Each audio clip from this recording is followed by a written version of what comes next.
L'école de Nancy. En l'espace de 20 ans seulement, de 1890 à 1910, ce mouvement devient le fer de lance de l'Art nouveau en France.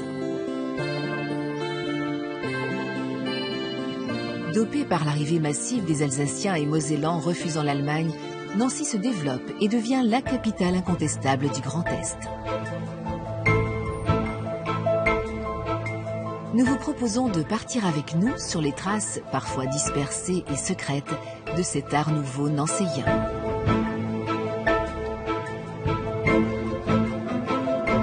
Bernard Ponton, spécialiste de l'école de Nancy, nous emmènera dans ce périple. Avec lui, nous irons retrouver Roselyne Bouvier à la célèbre Villa Majorelle. Hélène Lenatier dans le décor unique de la brasserie Excelsior. Et Jérôme Perrin à la Villa Bergeret. On rentre dans la salle à manger ? Oui. Nous irons chercher au jardin botanique du Montet avec Laurent Perru le lien intime entre l'école de Nancy et la nature. Avant de découvrir un endroit mystérieux et totalement secret, le temple maçonnique de Nancy, d'inspiration Art Nouveau, avec Jean-Claude Couturier.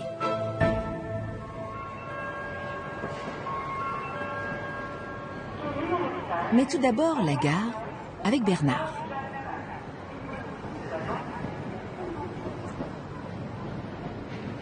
En cette fin de 19e siècle, la place Stanislas est vieillotte et totalement démodée.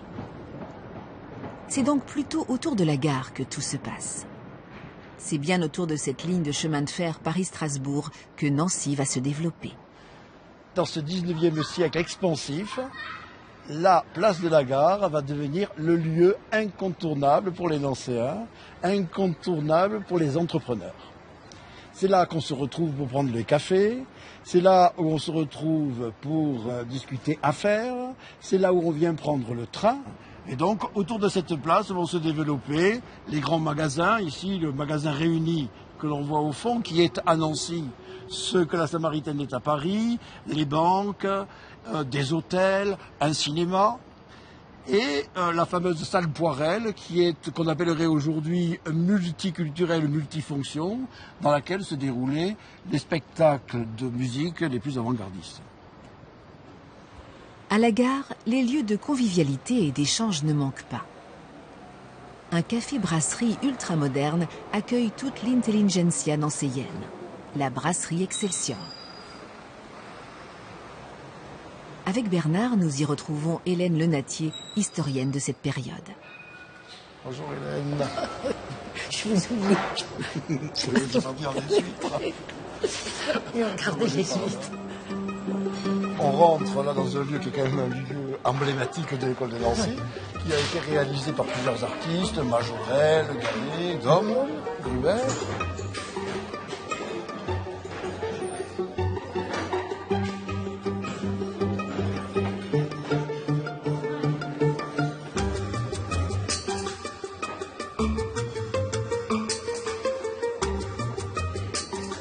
L'Art nouveau est un petit peu l'image de la modernité.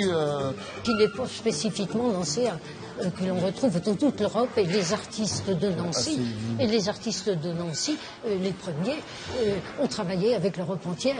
Et alors dans ce lieu-là aussi, cette convivialité va s'enrichir d'un apport considérable qui est l'Alsace et le nord de la Lorraine après la guerre de 70. Après la guerre de 70, car cette guerre de 70 a été un ébranlement extraordinaire pour la France. Et Nancy est devenue, de ce fait, le lieu de convergence de toute la politique française au regard de l'Allemagne. Il fallait faire de Nancy une vitrine. Ces Alsaciens arrivent à Nancy, quelles conséquences déjà au niveau... Les Alsaciens et les Lorrains de cette partie de la Lorraine, de Metz, qui sont arrivés à Nancy, étaient de tous les lieux. Ils n'ont pas fait une rupture de la société nancéienne. Il y avait un partage entre des manuels, des intellectuels, et puis une couche qui a été en très grande expansion, celle des classes nouvelles dont parlait Gambetta, des classes moyennes. Et finalement, en 1900, quand on est ici à l'apogée de cette période, la population a doublé. Les maisons, les constructions ont doublé. On est vraiment dans une autre ville, une ville qui devient une capitale vis-à-vis de Paris et vis-à-vis de l'Europe entière. Donc, il n'y aurait pas eu d'école de Nancy s'il n'y avait pas eu Paris. Et il n'y aurait pas eu probablement d'école de Nancy s'il n'y avait eu la guerre de 70 et cet extraordinaire développement.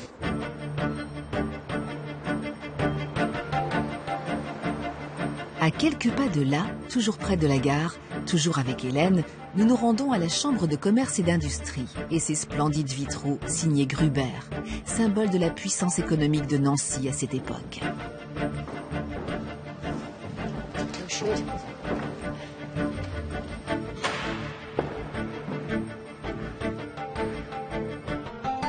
Voilà le vitrail sur le thème de la métallurgie-sidérurgie. Qui était une partie très importante pour Nancy et pour la région. C'est amusant qu'une scène de nuit dans un vitrail, on voit ça rarement, mais c'est très intéressant. C'est pour montrer que le feu ne s'arrêtait jamais. On amenait les chariots de minerai de fer qui venaient des environs de Nancy. Ça rappelle Pompée, qui était venu de la zone occupée par les Allemands, s'installer à Nancy et qui a travaillé pour la France et pour l'étranger, à Paris. La Tour Eiffel, le Grand Palais sont les enfants de cette sidérurgie. Cette profession est plutôt chez Solvay, les industries chimiques. Solvay a beaucoup aidé à Nancy pour l'installation des grandes écoles, l'Institut du chimique, électrotechnique. Il a beaucoup œuvré et puis il a donné même aussi pas mal d'argent pour le développement de l'Art Nouveau. C'est-à-dire que pour Solvay, une entreprise internationale avec des ramifications en Belgique, et le rôle de Solvay dans l'Art Nouveau belge était important aussi. Absolument, oui. On le retrouve à Bruxelles. Ah oui. Et voici le four verrier. Alors là, on est devant, pourquoi pas le four de Galets. Alors toujours ce mélange au niveau esthétique entre le monde de l'industrie et le monde de la nature, qui est tout à fait typique de cet art nouveau nancéen, qui fait de la nature un petit peu la base de son décor. Et qui en même temps voyait art et industrie, non pas en opposition, mais en complémentarité.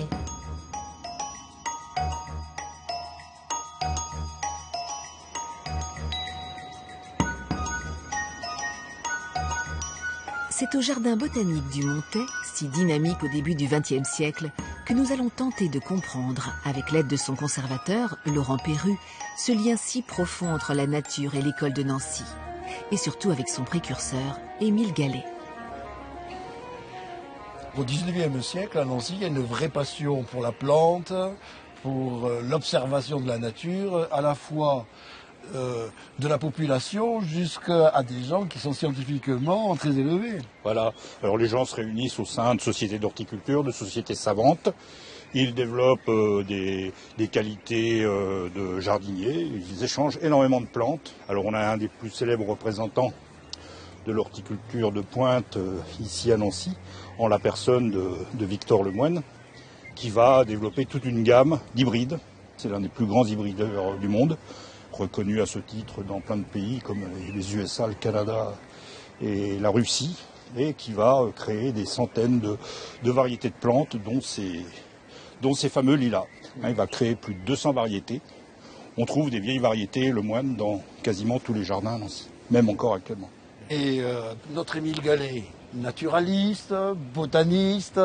Alors Émile Gallet fait partie de cette mouvance et il va accompagner ses universitaires, il va accompagner ses naturalistes, il va accompagner ses hybrideurs, ses jardiniers, et avec eux, il va regarder la nature avec un regard assez affûté. Il va l'observer, la dessiner, comme on le faisait à l'époque, la mettre en herbier, et il va s'en inspirer pour tous ses travaux. Cette manière de regarder la nature d'une manière beaucoup plus large et moins serrée sur la fleur elle-même, de la contextualiser. Voilà, alors effectivement, les naturalistes de l'époque ne se contentaient pas de ramasser des plantes pour leurs herbiers, comme on le croit souvent. Ils regardaient les alentours, ils regardaient comment vivaient les animaux, comment poussaient les plantes dans leur environnement. Alors le mot n'existait pas, mais c'était déjà de l'écologie. C'était les écologistes qui ne s'appelaient pas les écologistes, mais qui en connaissaient toutes les subtilités. Et là aussi, l'écologie n'est pas née récemment, et elle débute exactement avec la vision naturaliste de notre environnement.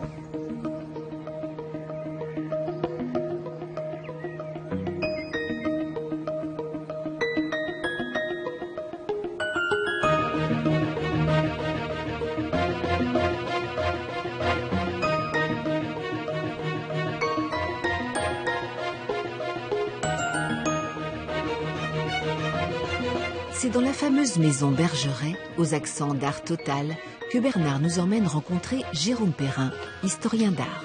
Bonjour Bernard. Salut Jérôme. Beau soleil. Le travail en réseau et en équipe est une des forces de l'école de Nancy. Cette maison illustre admirablement la capacité des artistes de cette époque à réunir leurs compétences dans un même projet. Ici, celui de répondre ensemble à la commande du richissime Albert Bergeret, célèbre dans le monde entier pour ses cartes postales. Pour la première fois, vont se rassembler l'ensemble des artistes de l'école de Nancy pour faire une proposition globale. Tout à fait, une maison entièrement construite dans le style école de Nancy. L'architecte Lucien Weissenburger, lui, est vraiment un adepte du style Art Nouveau. Et Bergeret va faire appel aussi à des ébénistes, des ferronniers, des peintres graveurs sur verre, tout à fait de l'école de Nancy. Donc vraiment Majorelle, Vallin, Gruber, Dôme, Victor Prouvé aussi vont se retrouver dans cette maison. Alors ici, dans cette salle à manger, un personnage, un ébéniste un petit peu particulier, un grand ébéniste de l'école de Nancy, Eugène Vallin, quelqu'un qui est plus tourné vers l'artisanat que vers l'industrie. Voilà, tout à fait. Contrairement à Gallet ou Majorelle, c'est quelqu'un qui est toujours resté dans son atelier avec quelques ouvriers, qui a toujours réalisé des prototypes, décliné en quelques exemplaires ses ensembles mobiliers, mais jamais dans un stade industriel en fait. Ici, Albert Bergeret lui commande pour son hôtel particulier un bureau, toute la salle à manger, la chambre à coucher également, où on retrouve ce style très très organique, caractéristique d'Eugène Vallin, comme on peut le voir par exemple sur ce buffet avec les poignées qui sont vraiment presque sculptés, imprégnés en fait dans le bois. C'est comme si on tirait en fait le bois pour ouvrir le tiroir. Un bel espace dans l'esprit des hôtels particuliers du XVIIe et du XVIIIe, le lieu de luxe de la maison. Tout à fait. Voici au cœur de la maison Bergeret, dans la grande cage d'escalier, où on va retrouver tous les artistes qui ont participé à ce prestigieux chantier. On va retrouver notamment Lucien Weissenburger, l'architecte, et l'ébéniste Eugène Vallin, qui vont structurer avec ces grandes lignes, ces grandes moulures, toute la verticalité de cet espace. On va retrouver juste derrière ici cette grande verrière due à Jacques Gruber, une des plus grandes verrières privées de Nancy, entièrement opaque, qui représente des mouettes dans un cadre très très végétal de rose.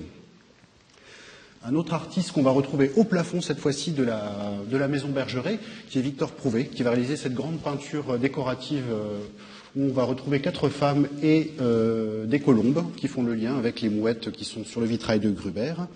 Et enfin, dernier artiste et non des moindres, qui est Louis Majorelle, qui va signer cette balustrade avec un décor de Monet du Pape ici, qu'on retrouve vraiment sur toute la Villa Bergeret, même à l'extérieur aussi. Lui, on est ici en 1903, l'école de Nancy a 2 ans, et l'objectif de l'école de Nancy, c'est de rassembler les compétences, les savoirs et les talents nancéens pour faire une réponse commune à une concurrence nationale et internationale. Et c'est là où la première fois que ça s'exprime véritablement. Tout à fait, oui, c'est vraiment à la maison Bergeret, d'autres expériences aussi à Nancy, où on retrouve à peu près toujours les mêmes artistes. On retrouve toujours Louis Majorelle, Eugène Vallin, Jacques Gruber, pour des chantiers assez prestigieux. Et l'idée, effectivement, c'est de répondre de façon cohérente et commune, pour justement essayer d'émanciper l'art décoratif lorrain, de faire vraiment de Nancy et de la Lorraine un foyer vraiment très très vivace dans le domaine du renouveau de l'art décoratif et de l'architecture aussi.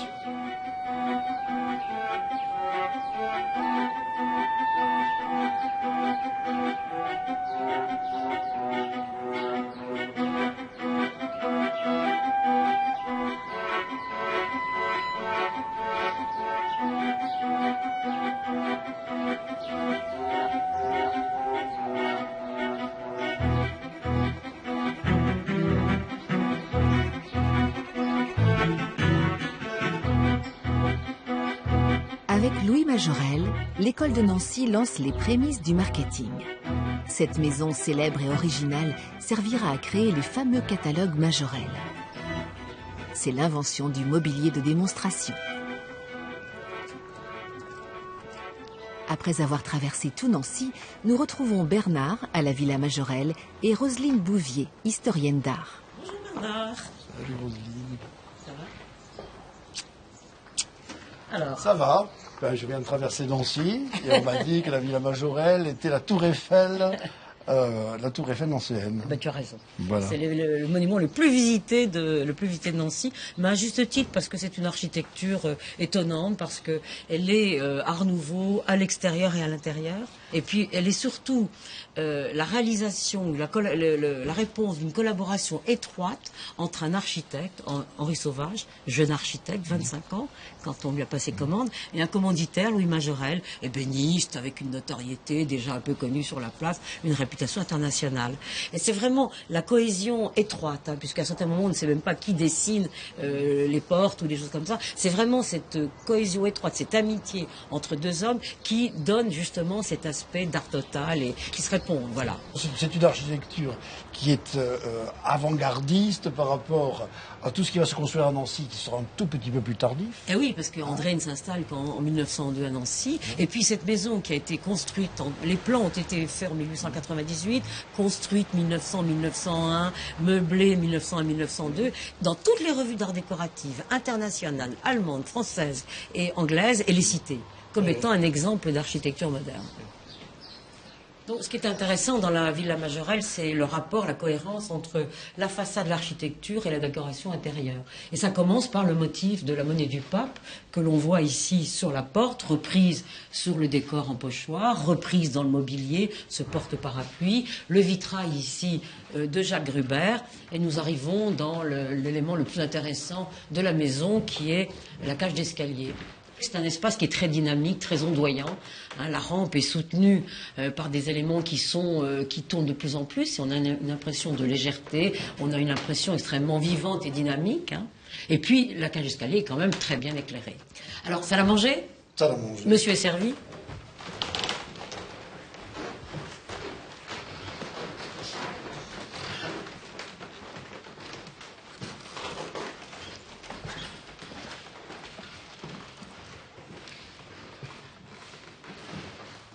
On a beaucoup de chance parce que le vitrail a un coup de soleil et on voit aussi tout le travail technique du verrier ici et puis la diversité des éléments, du thème autour de la colocade.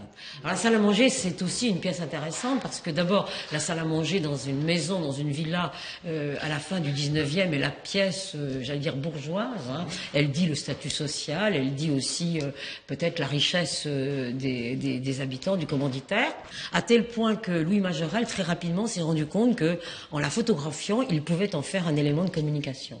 Et tous les catalogues commerciaux de Majorelle à partir de 1905, eh bien, on représente cette salle à manger. Titre, salle à manger, les blés. C'est effectivement le blé que l'on retrouve sculpté sur la table, que l'on retrouve sculpté sur le buffet, que l'on retrouve aussi sur la cheminée, qui fait un petit peu le lien décoratif de cette pièce-là. Ce qui est vraiment très intéressant, c'est de voir que dans cette période-là, tout un tas de pensées, d'organisations autour du marketing se sont créées dans cette période-là. Se mettent en place, oui, exactement.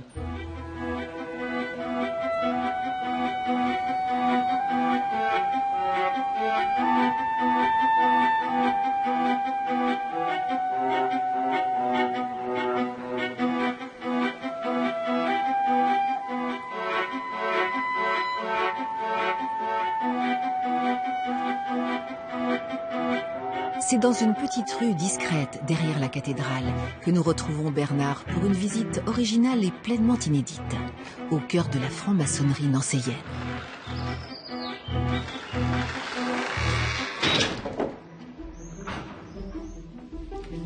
Bonjour. Bonjour. Soyez le bienvenu. Suivez-moi, je vous en prie. On ne peut parler d'école de Nancy sans parler de l'engagement politique de ce mouvement, à l'image d'Émile Gallet et à l'image des francs-maçons de cette époque. Grâce à Jean-Claude Couturier, nous allons découvrir en exclusivité un des endroits secrets de la maçonnerie nancéienne, le vieux temple Art Nouveau. Voilà. Vous entrez dans le temple de la franc-maçonnerie nancéenne. Vous découvrez un décor assez particulier, un peu énigmatique, qui est un décor, vous le voyez, un peu de style égyptianisant, et qui marque son appartenance à l'école de Nancy. Puisque les deux artistes de l'école de Nancy qui ont réalisé ces toiles, qui sont peintes en 1899 et qui sont marouflés en 1909 sur les murs de Stampes, sont peints par Martignon et Maclot, qui sont deux peintres, des peintres dits décorateurs de l'école de Nancy, et qui vont donc réaliser l'ensemble de ce décor, avec, comme vous le voyez au-dessus, une voûte étoilée qui est ornée de vitraux qui sont attribués à Paul Nicolas, qui est un collaborateur de Gallet, un maître verrier. Alors, ce qui est intéressant, comme ça à première vue, c'est de voir ce goût de l'Égypte, de ce qu'on a appelé l'égyptomania, qui se développe dans tout le XIXe siècle, et dont Gallet, dans ses premières productions verrières, a réalisé quelques objets comme ça, qui sont décorés dans le style égyptien. Mais ce qu'il y a de très intéressant, si vous voulez, de notre visite chez vous, c'est de montrer comment, au XIXe siècle, dans les petites minorités que j'appellerais progressistes, des liens se sont toujours établis dans un esprit de tolérance.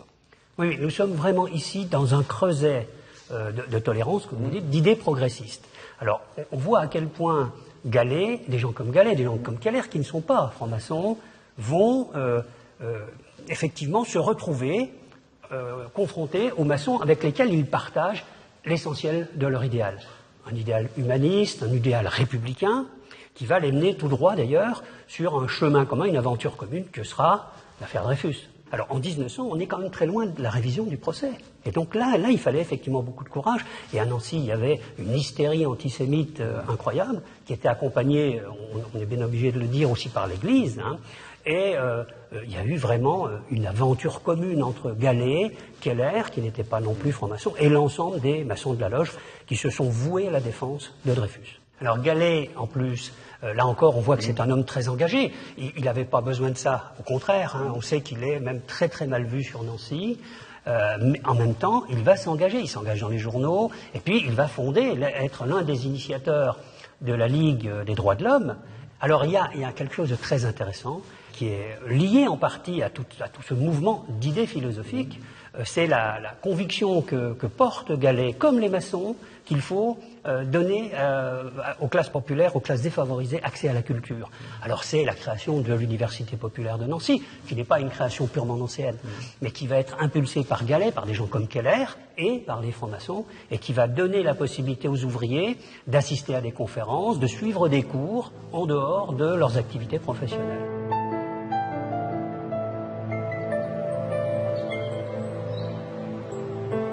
Après 20 années d'essor, l'école de Nancy connaîtra sa dernière manifestation collective dans le cadre de l'exposition internationale de 1909 à Nancy. C'est au parc Sainte-Marie, transformé en une ville féerique, faite de palais et de reconstitutions, que s'affichera une dernière fois la puissance économique et artistique de Nancy. La fin d'une époque. Donc là, on est dans la grande allée qui amène à l'entrée de l'exposition. Les Beaux-Arts. Donc le bâtiment des Beaux-Arts, et de ce côté... Et le village alsacien. Dans un énorme panorama, il faut imaginer... À la place de toutes ces maisons, des maisons alsaciennes, une grande brasserie, et le fond entièrement tapissé par un énorme panneau qui retraçait la forêt vosgienne et le clocher de la cathédrale de Strasbourg. Oui, il y a toujours entre les Alsaciens qui sont les Optances qui sont venus en Lorraine et ceux qui sont restés... Des liens très étroits. Ils sont restés en contact. La frontière était absolument perméable. On passait de l'un à l'autre. Les capitaux sont passés aussi de l'un à l'autre. Et les Alsaciens, à cette fameuse exposition ici, sont venus... En grand nombre. Ils venaient des villages entiers habillés en alsaciens, alsaciennes. Ils étaient reçus à la gare et on leur mettait une cocarde tricolore en arrivant. Il y avait des grandes fêtes, des grandes manifestations. Le village alsacien ici a été lieu de rassemblement tous les jours pendant les 6 mois où a duré l'exposition.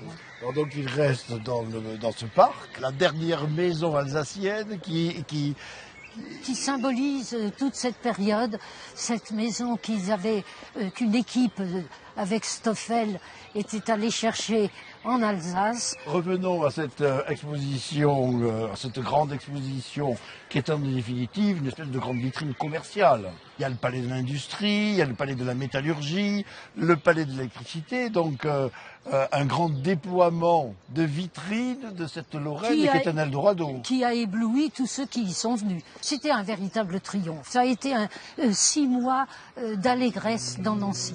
Il y a un élément très important dans cette exposition, c'est qu'il y a un pavillon particulier, c'est le premier musée de l'école de Nancy. Et oui, et le pavillon de l'école de Nancy a été le seul construit véritablement en dur, avec la première utilisation du béton armé par Eugène Vallin qui a fait le montage. Alors ce pavillon n'a pas été terminé, on y a présenté les collections de... Bon, Gallet venait de mourir en 1904, donc un an avant, on a présenté... C'est un petit peu la fin... Un essai pour perdurer, alors que c'était la fin d'une époque, oui. Il faut bien le dire. La fin d'une époque bénie pour Nancy, la fin d'un mouvement. Même si les traces de cet art nouveau nancéien ont pour la plupart disparu, il flotte sans doute encore sur la ville un esprit école de Nancy. À l'image de ce projet innovant de l'Université de Lorraine, Artem, qui se veut à la fois école d'art et de commerce mélangés. Avec cette idée, comme au début du XXe siècle, d'hybrider les compétences entre art et industrie. La tradition se perpétue et on bâtit la modernité sur les expériences du passé.